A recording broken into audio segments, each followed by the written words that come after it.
Que a vida de vocês seja abençoada em o nome do Senhor Jesus. Vamos falar com Deus para que, através desse testemunho, você, amigo, amiga, seja convencido, você que ainda não teve o seu encontro com Deus, ainda não recebeu o Espírito Santo, porque ainda não tomou a decisão de se entregar, por isso que você ainda não teve essa experiência, para que você então tome essa decisão. E para aqueles que são de Deus, já são de Deus, sejam fortalecidos, sejam firmados e possam dar frutos para o reino de Deus. Meu Pai, em o nome do Senhor Jesus, nós mais uma vez entregamos a direção desse testemunho ao Senhor, cada palavra, para que a Tua obra, meu Deus, seja feita de uma maneira ou de outra na vida daqueles que estarão acompanhando esse testemunho, meu Deus. Que através dele o Teu nome seja glorificado, com almas salvas, com os fracos sendo fortalecidos, os caídos sendo levantados, os fortes recebendo mais força ainda para poder estabelecer o Teu reino e fazer com que ele se expanda, meu Deus, por todo o mundo, através de discípulos formados em o nome do Senhor Jesus. Amém. Então, nós falávamos sobre a nossa vida sentimental. Tem gente querendo detalhe, mas se a gente ficar dando detalhe, vai demorar muito. Teve um rapaz que me escreveu aqui no Instagram, dizendo: Bispo, e aquela experiência que o senhor teve da menina, que socorreu da menina? Corri de mulher, quem diria, né? Eu corria antes, atrás, e depois tive que correr de uma mulher para preservar a minha salvação. Era uma menina que eu conhecia ali na igreja do Flamengo. Eu tinha terminado o namoro e eu estava em Botafogo, era auxiliar em Botafogo.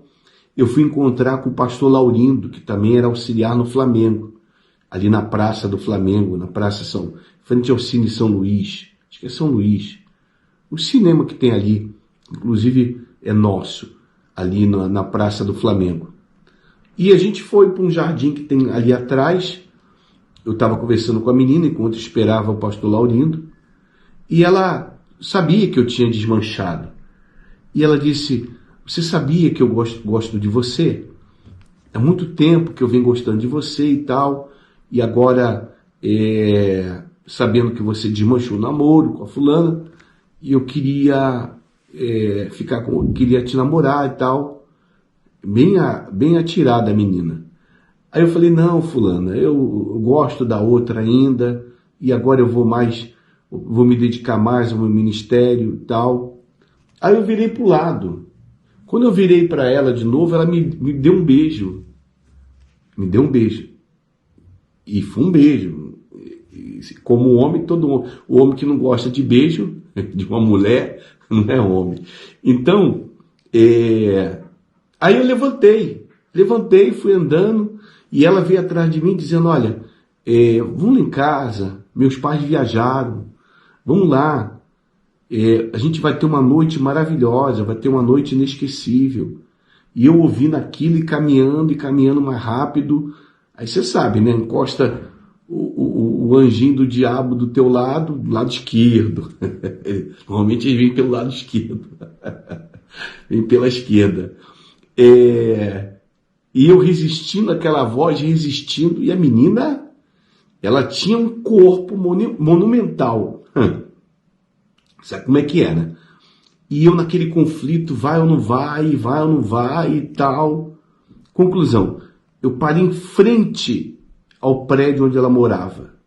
Ela: vamos, a gente vai ter uma noite inesquecível, e essas coisas todas.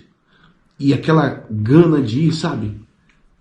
Só teve um jeito. Na hora veio na minha cabeça: grita e sai correndo. Foi o Espírito Santo.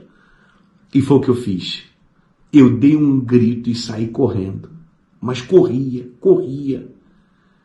Quer dizer, eu preservei a minha fé. Eu preservei a minha salvação. Eu não troquei o meu direito de primogenitura por um prato de lentilha. O que adiantava eu saciar um desejo momentâneo e carregar essa marca para o resto da vida, ainda que fosse perdoado, mas seria uma marca. Hoje eu não poderia estar dando esse testemunho aqui, de que é possível você que é jovem resistir. Quando a pessoa está no primeiro amor, ela resiste, porque a pessoa no primeiro amor, ela só pensa nesse primeiro amor. O primeiro amor, e se isso é forte com respeito a uma pessoa que você ama, imagine com respeito ao Senhor Jesus. Então, quando a pessoa está no primeiro amor, ela não pensa em outra coisa, a não ser agradar esse primeiro amor, a honrar esse primeiro amor.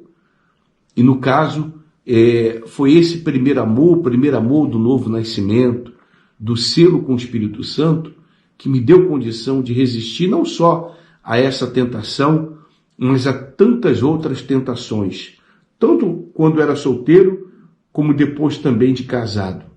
Então foi essa uma das coisas que marcou, e também tiveram outras nos namoros que eu tive, outras situações que marcaram, mas são detalhes que não vão acrescentar. Se fosse acrescentar, eu citaria.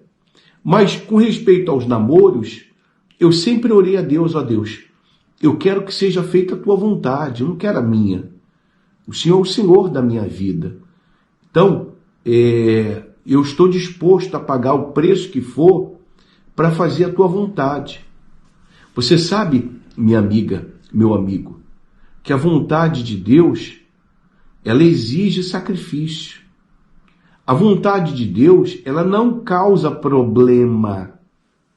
A vontade de Deus não causa problema. O que causa problema é a nossa vontade. Na vontade de Deus não há problema. Não há problema. A vontade de Deus exige sacrifício. Exige que nós neguemos a nós mesmos para que a dele prevaleça. E quando nós estamos dentro da vontade de Deus, até o que era para dar certo, errado, dá certo. Quando nós estamos dentro da vontade de Deus. E na vontade de Deus a gente tem paz. Essa que é a realidade. Então, eu casei então depois e nós enfrentamos muitos problemas. A fase da nossa adaptação, o período foi grande. Levaram alguns anos. Por quê? Porque só a partir do casamento que nós começamos a namorar e a nos conhecer. Nós não nos conhecíamos porque namoramos à distância. E a luta foi muito grande. Muito grande. Porque, pensa comigo, como eu já falei, ela de uma família rica, criada com todo o mimo. Eu de uma família pobre, vindo da marginalidade, com costumes, com hábitos completamente diferentes do dela. Então, houve um choque de conflitos. Só que, porque ela é nascida de Deus, e porque eu sou nascido de Deus, a fé prevaleceu sobre esses conflitos.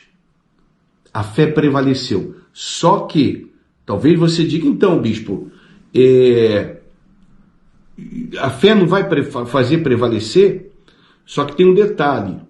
Jesus ensina aqui, em Lucas capítulo 14, no versículo 28, ele diz: pois qual de vós, querendo edificar uma torre, não se assenta primeiro a fazer as contas dos gastos para ver se tem com que acabar?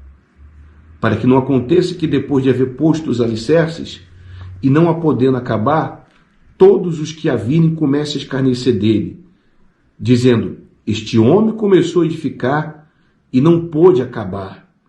Ou qual é o rei que, indo à guerra pelejar contra outro rei, não se assenta primeiro a tomar conselho sobre se com 10.000 pode ser ao encontro do que vem contra ele com 20?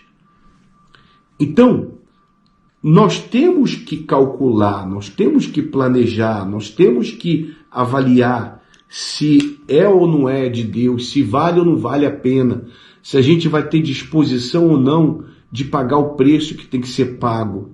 Aqui ele está falando sobre seguir e servir a Jesus.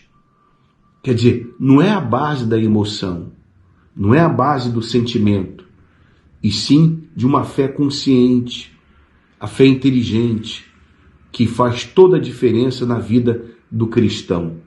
Mas, graças a Deus, nós vencemos as nossas lutas, as nossas dificuldades, as nossas diferenças.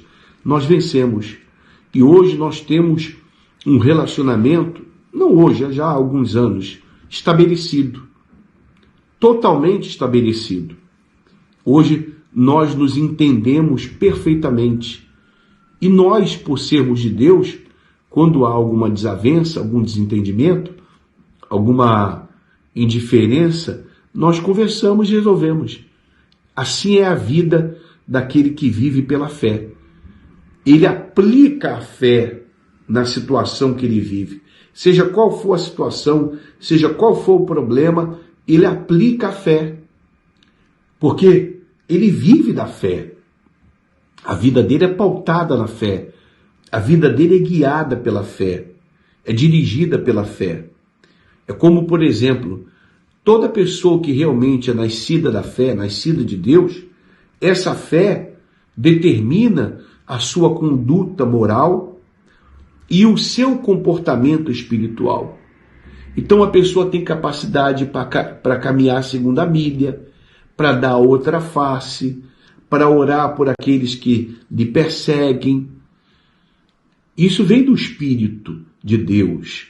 Isso não vem do homem, isso não é nosso. Isso é do Espírito de Deus. Mas a pessoa vai ter que se submeter à vontade dele, para que então o que é dele prevaleça em sua vida. Considere isso, minha amiga. Considere isso, meu amigo. E seja qual for o problema que você esteja enfrentando, aplica a tua fé nele. Aplica a fé. Exercita a tua fé. Diz para esse problema que ele não é nada, ele não é ninguém.